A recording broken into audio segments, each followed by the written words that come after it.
The silence in the room was louder than any bomb.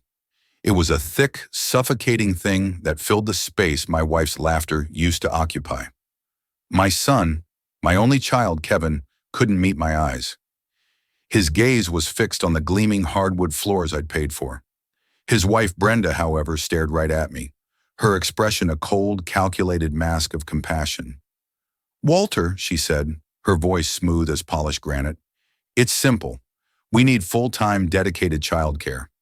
Either you step up and become that for us, or we'll need this room for a live-in nanny. Leave." The ultimatum hung in the air. Babysit or be homeless. They expected me to crumble, but they didn't see the smile that played on my lips as I stood up and said, "I understand." The grandfather clock in the hallway, a wedding gift from my parents to my late wife Helen and me, chimed 6 o'clock. Each chime felt like a hammer blow against my chest. For 40 years, that sound had meant Helen was about to call me for dinner.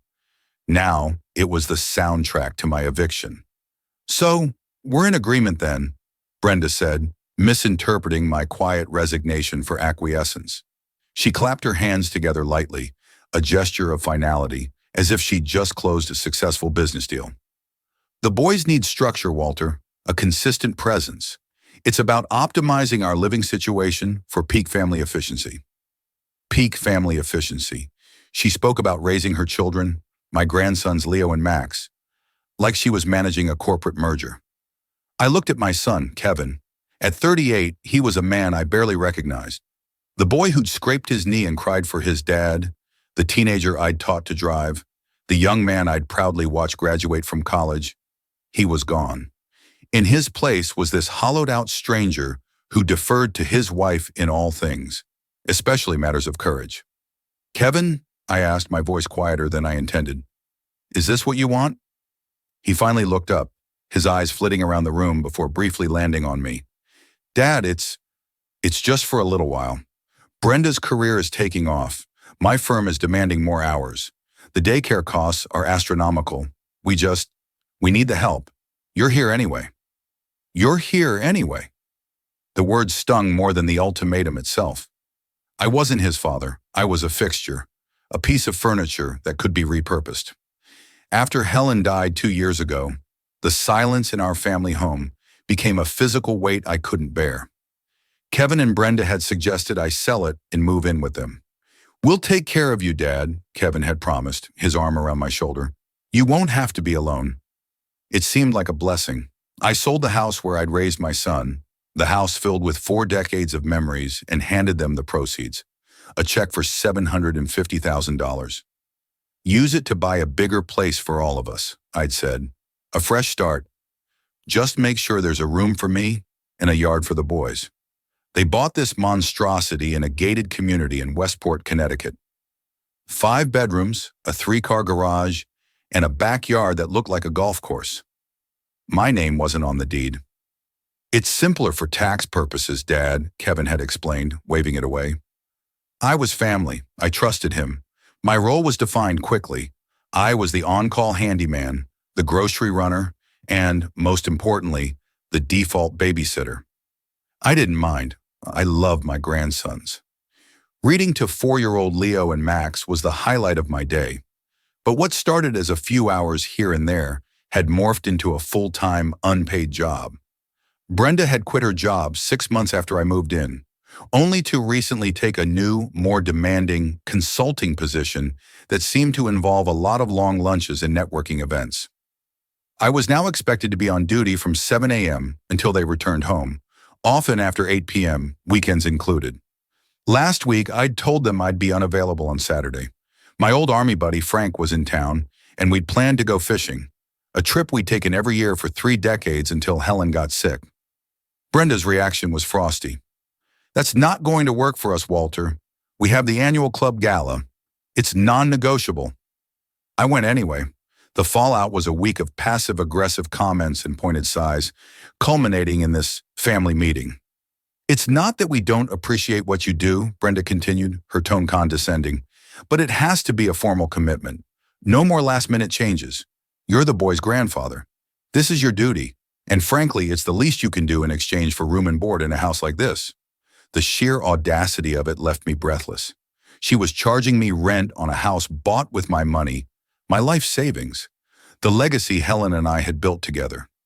Something inside me, a core of grief and exhaustion I'd been carrying for 2 years, finally hardened into steel. The fog of sorrow lifted, replaced by a cold, sharp clarity.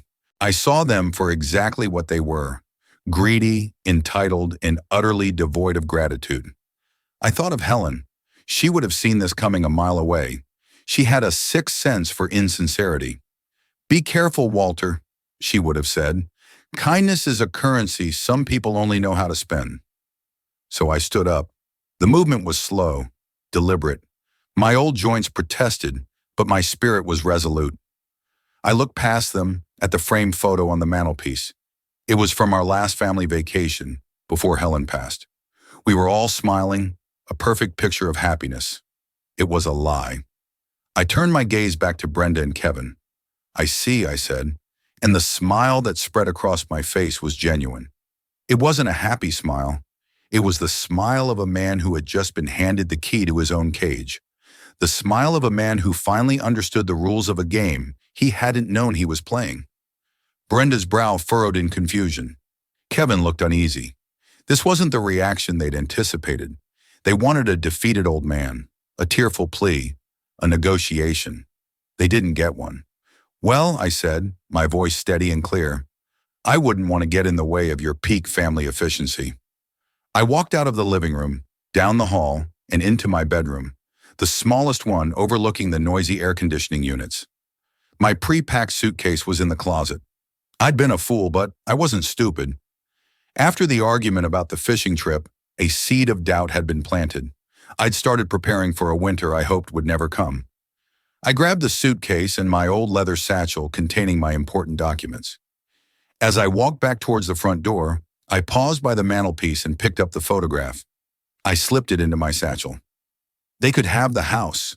They could have the furniture. But they couldn't have my memories of a better time, of a family that once was. Kevin finally snapped out of his stupor. "Dad, wait. What are you doing? Where are you going?" "You gave me a choice," I said, not breaking my stride. "Babysit or leave. I'm leaving." "But, it's nighttime. You can't just walk out," he stammered, following me into the foyer. "This is crazy." Brenda appeared behind him, her arms crossed. "Let him go, Kevin. He's being dramatic. He'll be back in an hour, once he realizes he has nowhere else to go." I opened the front door. The cool night air felt like freedom. I turned to face them one last time, my silhouette framed by the doorway. "Don't worry about me," I said, my smile widening. "I'll be just fine. You two, however, you should have read the fine print." And with that, I walked out into the darkness, leaving them standing in the bright, hollow emptiness of the house I bought them, their faces a perfect portrait of shock and disbelief. The heavy oak door clicked shut behind me, the sound as final as a gavel. The taxi's meter ticked with an indifferent rhythm as the manicured lawns and identical McMansions of Westport's Kings Point community receded in the rearview mirror. I didn't look back. Looking back was for men with regrets. At that moment, I had none. All I felt was a profound, chilling sense of liberation. "Where to, pal?" the driver asked, a young man with a thick Boston accent. "The Delamar Hotel in Greenwich," I said. "And take your time. I'm in no hurry." He glanced at me in the mirror, taking in the sight of a 72-year-old man with a single suitcase and a weary but determined set of his jaw. He must have drawn his own conclusions, but thankfully he kept them to himself. Brenda was right about one thing. I had nowhere to go. I had no home. But she was dead wrong about the rest. I had everywhere to go. The distinction was critical. An hour later, I was checking into a waterfront suite that cost more per night than my first mortgage payment. The bellhop placed my lone suitcase on the luggage rack, a stark, almost comical symbol of my worldly possessions. I tipped him a $50 bill and he left, closing the door on my new temporary kingdom. The room was opulent, impersonal, and wonderfully, blessedly silent. I walked over to the floor-to-ceiling windows and looked out at the lights twinkling on the Long Island Sound. The anger that had propelled me out of that house was beginning to subside, replaced by a deep, aching sadness. I had lost my son, not to death, but to something far crueler, a slow erosion of character, a parasitic relationship that had consumed the good man I thought I had raised. I pulled out my phone and dialed the only person I knew I could trust. Frank picked up on the second ring. "Walt, it's 10 o'clock. Everything okay?" "I did it, Frank," I said, my voice thick with emotion. "Did what?" "You didn't actually go and tell that Brenda what you really think of her, did you?" "Worse, or better, depending on how you look at it. They gave me an ultimatum. Be their full-time live-in nanny or get out." There was a pause on the other end of the line, followed by a string of curses that would have made a sailor blush. Frank and I had served in Vietnam together. He'd seen me at my worst, and he'd never minced words. "And you're calling me from a payphone at the bus station, I suppose?" he grumbled. "Not exactly. I'm at the Delamar, in a suite." Another pause. "Okay, you magnificent old goat. You're finally doing it. What's the first move?" This was why I called Frank. He never pitied me. He just asked for the battle plan. "First move is a good night's sleep," I said. "Second move is a call to a lawyer." "Good, don't call some slick-haired ambulance chaser from a TV ad. Call Peterson. My kid, Robert Peterson. He's sharp as a tack and he handles estate and contract law. He'll know what to do." "I remember Robert. Good kid. I'll call him tomorrow." "You do that. And Walt? Helen would be proud of you. She never liked that woman. Said she had hungry eyes." Hearing him say her name made the dam inside me break. I sat down on the edge of the king-size bed and wept. I wept for my wife, for the son I'd lost, for the happy memories now tainted by the ugliness of the present. It was a gut-wrenching, soul-cleansing grief. When it was over, I felt empty but clean. The board had been wiped. Now I could start placing my own pieces. The next morning I woke to the gentle sound of waves. I ordered a disgustingly expensive room service breakfast and ate it on the balcony, feeling the sun on my face. For the first time in 2 years, I felt like I was in control of my own life. At 9 a.m. sharp, I called the law offices of Peterson, Finch & Associates and asked for Robert Peterson. I was put through immediately. "Mr. Miller, this is a surprise. My dad said you might be calling. How can I help you?" His voice was professional but warm. I spent the next 30 minutes laying out the entire sordid tale, from selling my house to the ultimatum. I left nothing out. The $750,000 cashier's check, the verbal agreements, the slow escalation of their demands. Robert listened patiently, only interjecting to ask for specific dates or figures. "Let me get this straight, Walter," he said when I'd finished. "You gave them the entire purchase price of the home, $750,000, and your name is on none of the legal documents?" "That's correct," I said, feeling a fresh wave of foolishness wash over me. It was a gift, or so I thought. A gift to my son, to secure my family's future. And I admit, to secure my own place with them. I didn't want to be alone. It's not foolish to trust your own son, Walter. It's tragic when that trust is betrayed, Robert said kindly. "Okay, so here's the legal reality. Getting the house back is next to impossible. In the eyes of the law, you gave them a gift. There was no contract, no promissory note. We can't just undo it." My heart sank. "So that's it? They get to keep it all?" "I didn't say that," Robert said, and I could hear a shift in his tone. This was the lawyer now, not just the friend's son. "You said you didn't have a written contract, but what did you have? You had a verbal agreement. You gave them a substantial sum of money with the explicit understanding that you would be housed and cared for the remainder of your life. They have now broken that agreement by, in legal terms, constructively evicting you." "Constructive eviction. I like the sound of that," I said. "It's a tough argument to make, but it's a foundation. However, I think there's a more direct, and frankly, more psychologically effective approach. We're not going to sue them for the house. We're going to demand repayment." "Repayment? But it was a gift." "Was it?" Robert countered. "Or was it a zero-interest, demand-based loan with a very specific, non-monetary repayment clause, namely your lifelong care, which they have now defaulted on? The language is important. A gift of that size should have been accompanied by a federal gift tax return. Did you file one? Did they? No. Kevin said it was better to just call it an early inheritance to avoid the paperwork. I could almost hear Robert smiling through the phone. Oh, Kevin, you've made this much easier. Their failure to declare it properly as a gift leaves the door wide open for us to classify it as a loan. It will be your word against theirs, but you have a compelling story, a clear timeline of events, and the moral high ground. They, on the other hand, look like a couple who just kicked a grieving, elderly father out of the very house he paid for. No judge, and certainly no court of public opinion, will look kindly on that. He laid out the plan. It was simple, elegant, and utterly devastating. Step 1. A complete financial disentanglement. I had a supplementary credit card on my main account that Brenda used for household expenses. It would be canceled immediately. I had also set up a small, automatic monthly transfer to their checking account.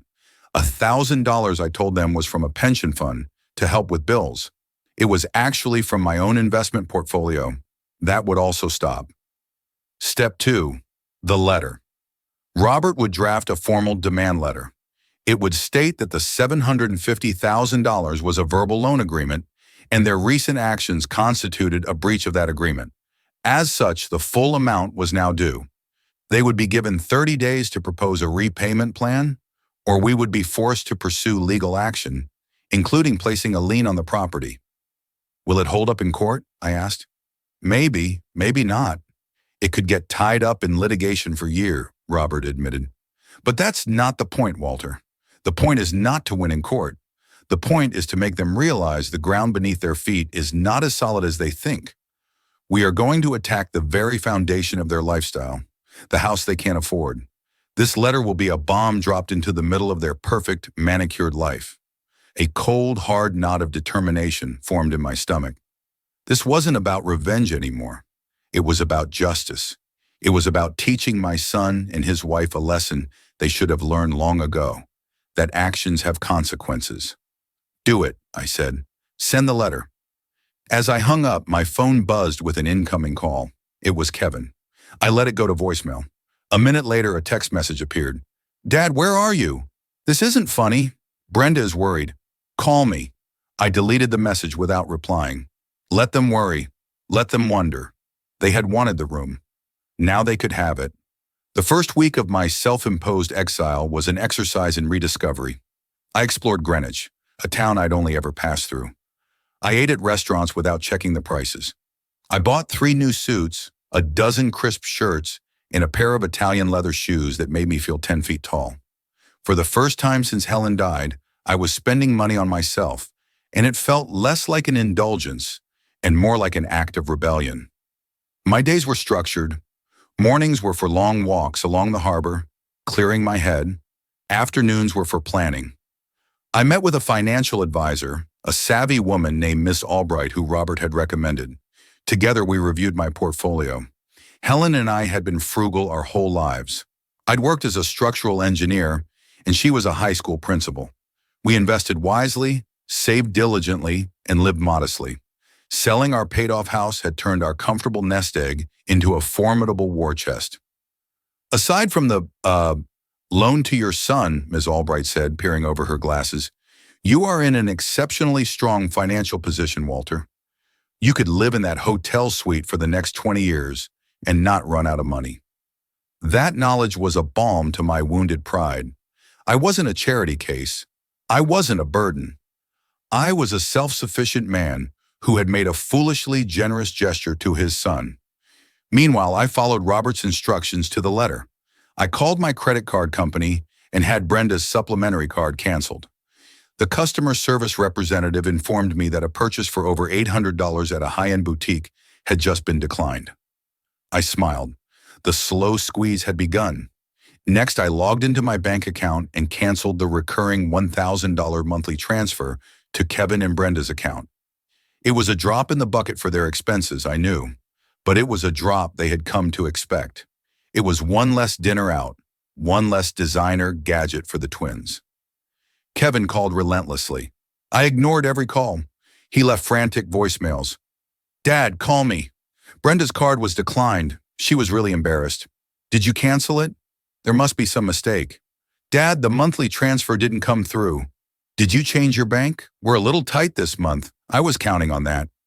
Dad, for God's sake, where are you? Are you okay? The boys are asking for you. Just let us know you're safe. The mention of Leo and Max was a low blow, and it hit its mark.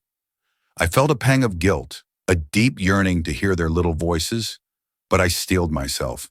This wasn't about them. This was about their parents. They were using my grandsons as leverage, and I wouldn't fall for it. Frank called every evening for a status report. Sounds like the natives are getting restless, he chuckled when I told him about the voicemails. You know, for a structural engineer, you're pretty good at demolition. I'm just taking out the load-bearing walls, Frank, I said. The rest of the structure should collapse on its own. On the 10th day, Robert called. The letter has been sent via certified mail, he said. It will arrive tomorrow. The clock starts now. The thought of that crisp, legally worded envelope arriving at their perfect house filled me with a grim satisfaction. I imagined Brenda, with her perfectly manicured nails, tearing it open, her smug expression dissolving into confusion, then panic, then rage. That evening, I decided to take a drive. I rented a car, a sleek, unassuming sedan, and drove to Westport. I didn't go to the house. Instead, I parked across the street from the entrance to the Kings Point community. I sat there for an hour as the sun went down, watching the expensive cars glide through the security gates. This was their world, a world of appearances, of keeping up with the Joneses, of projecting an image of effortless wealth. But I knew the truth. Their lifestyle was a house of cards built on my foundation. Their income, Kevin as a mid-level marketing manager and Brenda's new, vaguely defined consulting gig, was not enough to sustain this level of opulence. The mortgage alone, even with my massive down payment, was substantial. Then there were the property taxes, the country club fees, the landscaping services, the private preschool for the twins, the 2 luxury car leases. I had subsidized it all, not just with the house money, but with 1,000 invisible threads of support. I was the one who did the grocery shopping, saving them hundreds a month. I was the one who fixed the leaky faucet, saving them a plumber's bill. I was the one who provided thousands of hours of free childcare, saving them a nanny's salary that would have easily run $50,000 a year. They hadn't just kicked out their father, they had fired their most valuable employee, and they didn't even realize it yet. The next day, I didn't have to wait long. My phone rang at 11:30 a.m. It was Kevin. I let it go to voicemail. A minute later, Brenda called from her number. I ignored that too. Then Kevin called again, and again. The sheer volume of missed calls and irate texts was almost comical. Finally, a voicemail appeared from Kevin that I couldn't resist listening to. His voice was no longer wheedling or pretending concern. It was high-pitched with panic and fury. Dad, what the hell is this? We got a letter from a lawyer, a demand for $750,000? Is this a joke? You gave us that money. You can't just ask for it back. Call me back right now, Dad. Brenda is losing her mind. You are trying to ruin us? After everything we did for you, letting you live here? This is unbelievable. After everything we did for you. I listened to the message 3 times. The breathtaking hypocrisy, the absolute lack of self-awareness was staggering. He had twisted reality to fit his own narrative. They were the generous benefactors, and I was the ungrateful old man. I calmly deleted the voicemail.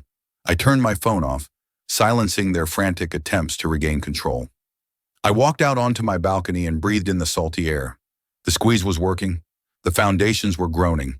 It was only a matter of time before the first cracks appeared. Robert had been right. This wasn't about winning in a courtroom. This was a psychological war, and I had just launched a precision strike directly at their greatest vulnerability, their pride. They had built their identity around that house and the lifestyle it represented. And I was about to take it all away. The next 2 weeks were a masterclass in radio silence on my part and escalating hysteria on theirs. I had my phone on, but I screened all calls. The voicemails became a sort of daily drama I would listen to with a cup of coffee in the morning. They progressed through what I recognized as the classic stages of grief, albeit a selfish, materialistic kind of grief. First came denial, mostly from Kevin. Dad, there's been a huge misunderstanding. Your lawyer is clearly an idiot. You need to call him and straighten this out immediately. Just call me. We can fix this. Then came anger, which was Brenda's domain. She left a string of messages that were so venomous they almost made me laugh. Walter, I don't know what kind of sick, twisted game you're playing, but you need to stop. We have spoken to a lawyer, and they said you don't have a leg to stand on. This is harassment. You are a bitter, lonely old man trying to destroy your son's happiness because you have nothing else in your life. The irony of her calling me lonely while I was enjoying a lobster dinner overlooking the marina was not lost on me. Next came bargaining. Kevin again. Okay, Dad, look, I'm sorry. We're both sorry. Maybe the ultimatum was a bit harsh. Brenda was just stressed. Come back home. We can talk about this. We'll work out a schedule for the boys. Just call off the lawyer, please. We can't afford a legal fight. And finally came depression, mingled with panic. The financial squeeze was tightening into a chokehold. Dad, the country club membership is due. It's 5 figures. We can't cover it right now. I always thought, didn't you usually handle that? And the property tax bill just came. It's huge. Dad, please, we're in trouble. I forwarded that particular voicemail to Robert Peterson. His reply was a single, cheerful text. Music to my ears. The beauty of our strategy was its passivity. I wasn't doing anything to them. I was simply doing nothing. I had withdrawn my support, and their entire elaborate structure was beginning to sway. My old friend Frank thought it was the best soap opera he'd ever heard. What's the latest from the kids of Westport? He'd ask when he called. Brenda accused me of elder abuse today, I told him, chuckling. Elder abuse? She's the one who tried to turn you into an indentured servant. The gall of that woman. It was during the 3rd week that I got a call from a number I didn't recognize. It was a woman's voice, hesitant. May I speak to Walter Miller, please? This is he. Mr. Miller, my name is Susan Gable. My husband and I are friends of Kevin and Brenda. I remained silent. Look, this is a bit awkward, she continued, but Brenda has been saying some very distressing things about you. She's telling everyone that you've become mentally unstable since your wife's passing, that you're having paranoid delusions, and that you've run away and are trying to sue them for money you don't have. She's been trying to organize an intervention. The audacity. It was a brilliant, albeit evil move. Paint me as a senile old man to discredit me in their social circle before the truth got out. Mrs. Gable, I said, my voice calm and steady. What is it you want? I'm not sure, she admitted. My mother is a widow. She lives with my brother. The thought of, well, Kevin seems so stressed, and Brenda is just angry all the time now. It doesn't add up. Brenda told us you were destitute, but the last time I saw you, you were driving a brand new Lincoln. I had traded the rental for a permanent vehicle, a small but visible contradiction to their narrative. I am not destitute, Mrs. Gable, and I am perfectly sane, I said. Thank you for your call. You've been very helpful. I hung up and immediately called Robert. They're trying to paint me as mentally incompetent, I told him. It's a classic defense for a weak case, Robert said, unfazed. It's called poisoning the well. Don't worry, it's going to backfire on them spectacularly. In the meantime, I have some news. They've retained counsel, an attorney named Dennis Croft. He's a pit bull, but he's also expensive. They're clearly panicking. Croft sent Robert a blistering letter, dismissing our claim as frivolous and extortionary, and threatening a countersuit for emotional distress. Robert's reply was simple.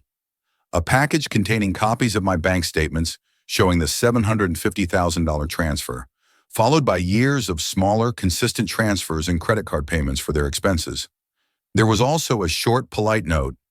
My client is prepared to enter discovery immediately. Are you? Discovery was the last thing they wanted. It would mean opening up all their financial records, exposing the chasm between their income and their spending. It would mean depositions, sworn testimony, where they would have to lie under oath about the source of their lifestyle. A week later, Robert got a call from Croft. His tone had changed. He proposed a settlement. They would officially forgive me for my erratic behavior and allow me to move back in on the condition that I drop my baseless claim and undergo a full psychiatric evaluation. Robert and I had a good laugh over that one. My counteroffer is this, Robert told him. Mr. Miller will graciously accept a cash payment of $750,000 plus interest, and in return, he will not press charges for potential financial fraud related to the non-declaration of a significant monetary gift. The mention of the IRS and fraud was the checkmate move. That wasn't just a civil matter. It had criminal implications. Croft knew it. The settlement talks stalled. The real sign of their desperation came not through the lawyers, but through the mail. I had kept my old P.O. box active for stray mail. Frank checked it for me weekly. This time there was a letter for me, forwarded from my old address. It was a glossy brochure for The Willows, an upscale assisted living facility. Someone, and I had no doubt who, had requested information on my behalf. They weren't just trying to discredit me. They were actively trying to get rid of me, to put me in a home. The cold-blooded nature of it was breathtaking. They didn't want a father or a grandfather. They wanted a bank, and when the bank closed, they wanted the building torn down. That was the moment any lingering sentimentality I had for my son died. The Kevin I knew was truly gone. In his place was a man who would see his own father locked away to protect his lifestyle. The final straw for their social standing came in the form of a for sale sign. Not on their house, but on their shiny new toys. I was having lunch in town when I saw Kevin getting out of a much older, less impressive car. A few days later, a friend of Frank's who belonged to the same country club mentioned that Kevin and Brenda had quietly put their membership on an indefinite hold, citing personal family matters. The facade was cracking under the pressure. The king and queen of Kings Point were being deposed, not by an invading army, but by the quiet, relentless math of a balanced checkbook. They were house-rich and cash-poor, living on fumes, and their perfect world was shrinking with every passing day. The public humiliation, I suspected, was hurting them more than anything, and the worst was yet to come. The weeks bled into a month, then two. The leaves on the trees outside my hotel window began to turn from green to gold. I had settled into a new rhythm, a life blessedly free of manufactured drama. I reconnected with old friends, took up woodworking at a local community center, and even went on a few dates with a charming widow I met in a bookstore. I was rebuilding a life, while the one I had left behind was systematically dismantling itself. The legal battle entered a new phase. After our checkmate move, mentioning the IRS, Dennis Croft, their lawyer, shifted tactics. He sent a new settlement offer. It was insulting. They offered to pay me a stipend of $500 a month for the rest of my life, in exchange for me signing a document stating the $750,000 was an unconditional gift and that I would have no further claims on them or their property. "He's testing our resolve," Robert said over the phone. "They're bleeding money on his legal fees, and they're desperate to make this go away cheaply." "What's our reply?" I asked. "Our reply," Robert said with relish, "is to file the lawsuit. We're done with letters. It's time to make it official. The moment we file, it becomes a public record. The complaint will lay out the entire story. The money, the verbal agreement for your care, the ultimatum, the constructive eviction, it will all be there in black and white for anyone to see. Including their neighbors in Kings Point," I added, understanding the strategy perfectly. "Precisely. Their carefully curated image is about to take a direct hit from a cannonball." 2 days later, Robert filed the suit, and just as he predicted, the world shifted. It was a quiet shift at first. A local legal affairs blogger picked up the story. Then, a reporter from the Westport Gazette called Robert for a comment. He gave them a very professional, very neutral statement. "My client, Walter Miller, is a respected senior citizen who, after the tragic loss of his wife, sought to support his family. Unfortunately, that trust was broken. We are confident the legal system will arrive at a just and equitable outcome." The article that ran was small, buried on page 6, but in a town like Westport, it was the equivalent of a full-page ad in the New York Times. The story had names, addresses, and dollar amounts. It was a juicy piece of gossip that would spread through the country club and the private school drop-off line like wildfire. The fallout was immediate. Kevin's next voicemail was a shattered wreck of a message. A lawsuit? A public lawsuit? My boss saw it online, Dad. People at work are talking about it. They think I stole from my own father. You've ruined my reputation. How could you do this to me? He still didn't get it. I hadn't done this to him.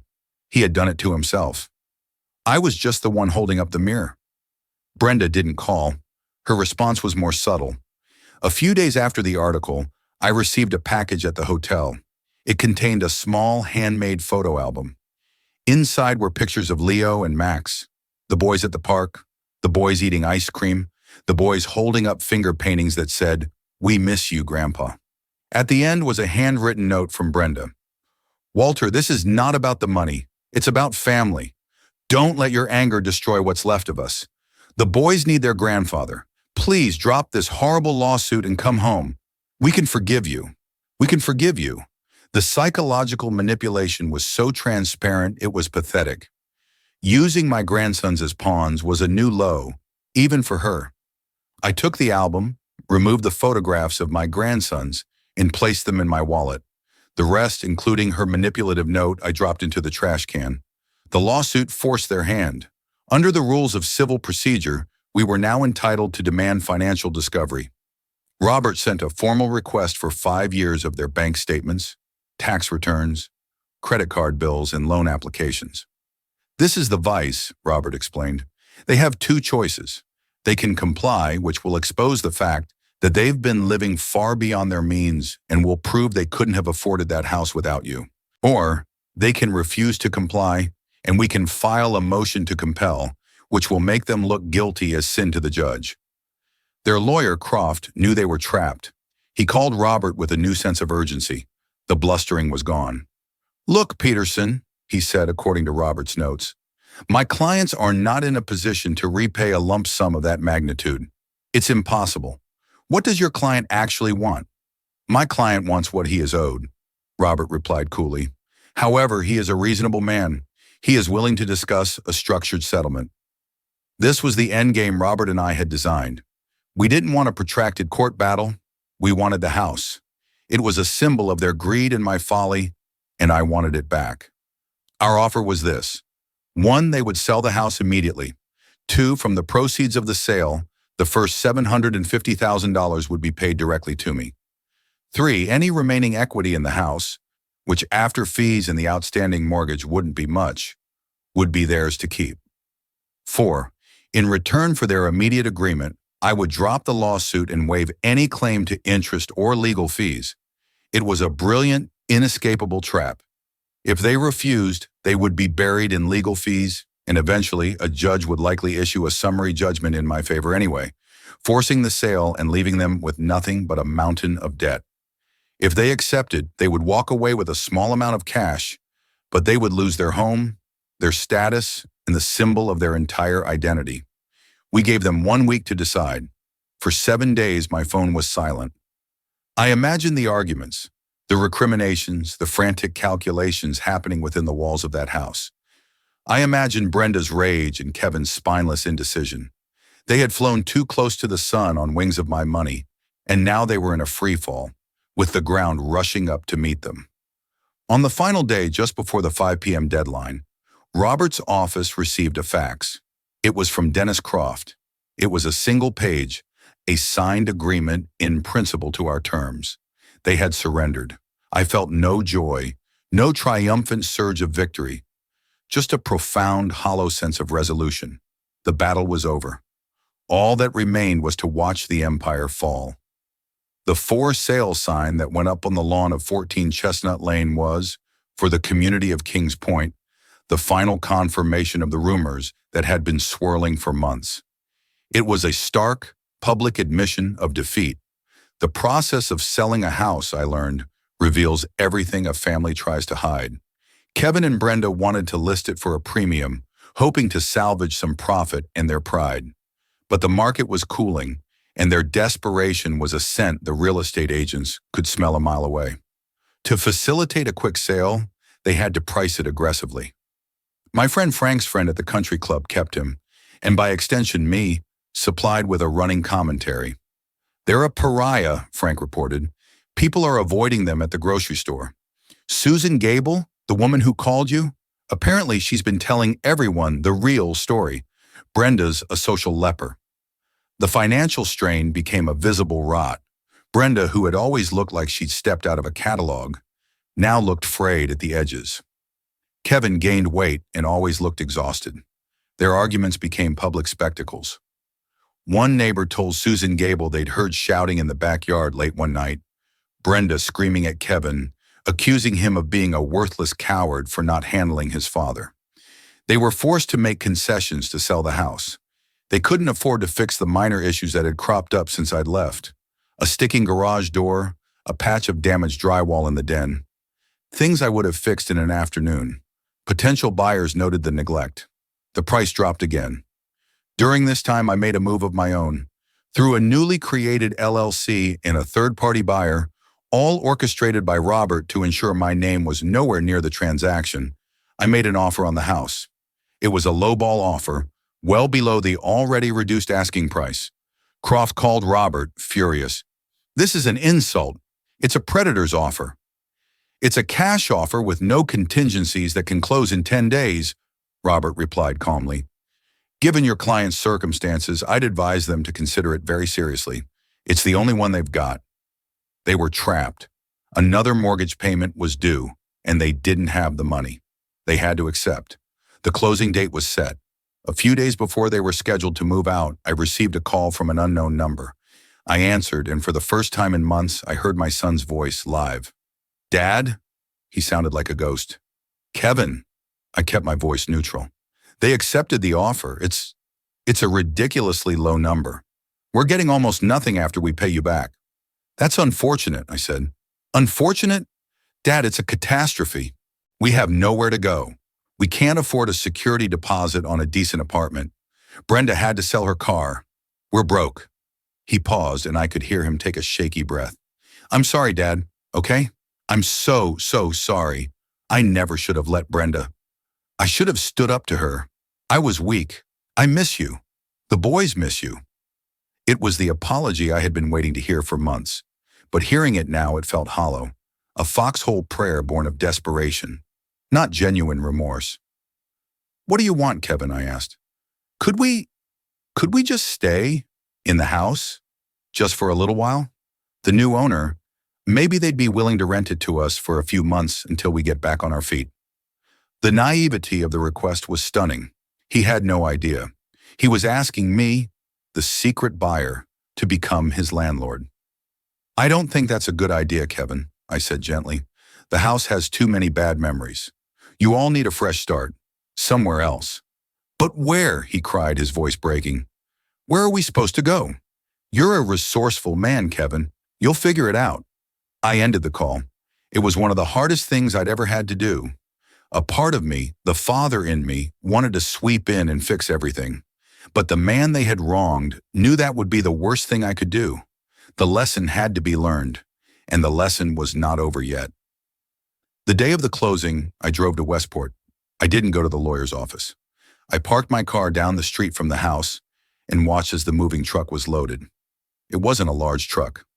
Most of the expensive furniture they had bought to fill the cavernous rooms had been sold off, piece by piece, to pay bills. I saw my grandsons, Leo and Max, holding hands on the lawn, looking confused and small. My heart ached for them. They were the innocent casualties in a war they couldn't understand. Then I saw Kevin and Brenda.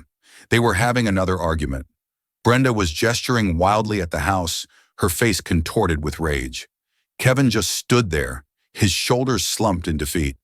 They looked like what they were, a completely broken couple who had gambled everything on their own greed and lost spectacularly. As the moving truck pulled away, I watched them get into their one remaining modest car. They didn't look back at the house, they just drove away. The great unraveling was complete. They had lost the house, their friends, their reputation, and from the looks of it, each other. An hour later, Robert called me. It's done, Walter. The funds have been transferred. The house is officially yours again. I drove my car up the driveway of 14 Chestnut Lane. I used the key the realtor had left for me and opened the front door. The house was empty, echoing, and filled with the ghosts of my own bad decisions. But it was mine. I walked through the rooms, noticing the scuff marks on the walls and the dust bunnies in the corners. It needed work. It needed to be cleansed. I stood in the center of the vast, empty living room and thought about the ultimatum given to me in that very spot. Babysit or leave. I had left, and now I was back. Not as a guest, not as a servant, but as the master of the house. The karma had come full circle. The house felt wrong. It was a cold, cavernous space haunted by the memory of the ultimatum. It was Brenda's dream, not mine, and I felt like a stranger in its stark, gray rooms. My revenge was never about owning a mansion. It was about reclaiming my self-respect. I decided to sell it in the spring and find a small condo that felt like home. A few weeks later, a letter from a social worker forced my hand. Kevin and Brenda were living in a rundown apartment in Bridgeport, seeking state assistance. My first instinct was to let them face the consequences alone. But then I thought of Leo and Max. They didn't deserve to suffer for their parents' mistakes. I had my lawyer, Robert, arrange a solution. I bought a clean, modest condo and placed it in a trust. Kevin and his family could live there, rent-free for 2 years. They would pay their own utilities, but the major expenses would be covered. After 2 years, they would be completely on their own. It was a final chance for my son to learn to stand on his own feet. I attached one non-negotiable condition: unsupervised visitation with my grandsons every other weekend. Kevin accepted immediately. The first time I went to pick them up was painfully awkward. Kevin met me at the door, his eyes downcast, mumbling a quiet, "Hi, Dad." Brenda was nowhere to be seen. But then Leo and Max ran to me shouting, "Grandpa!" and wrapped their little arms around my legs. In that moment, the anger I had harbored for months simply dissolved. They were what mattered. I spent a wonderful weekend with them. We went fishing and got ice cream, and I read them stories. When I dropped them off, Kevin was waiting outside. "Thank you, Dad," he said, his voice thick with a gratitude I hadn't heard in years. For everything. The condo. Not giving up on the boys." "I'll never give up on them, Kevin," I replied. "As for the rest, you have 2 years. Make them count. Become the father those boys deserve." He nodded, a tear tracing a path down his cheek. "I'm trying," he whispered. "Brenda, she's having a harder time. She still blames you." "I know," I said softly. "Some people can't ever admit they are the architects of their own misery." I didn't know if their marriage would survive or if Kevin would truly change.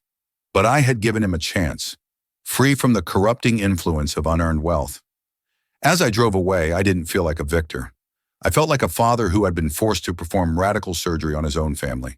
It was brutal and left scars, but it had cut out the cancer of entitlement that was destroying them. My true victory wasn't the house or the money. It was the sound of my grandson's laughter and the faint glimmer of hope I saw in my son's eyes. It was a quiet victory, and as I drove towards my own new future, I knew it was enough. So that's my story. It's a story about how a family can lose its way when gratitude is replaced by entitlement. Karma, in my experience, isn't some mystical force. It's just the natural consequences of your own actions finally catching up to you. My son and his wife built a beautiful cage of their own desires, and all I did was hand them the key. They were the ones who chose to lock themselves inside.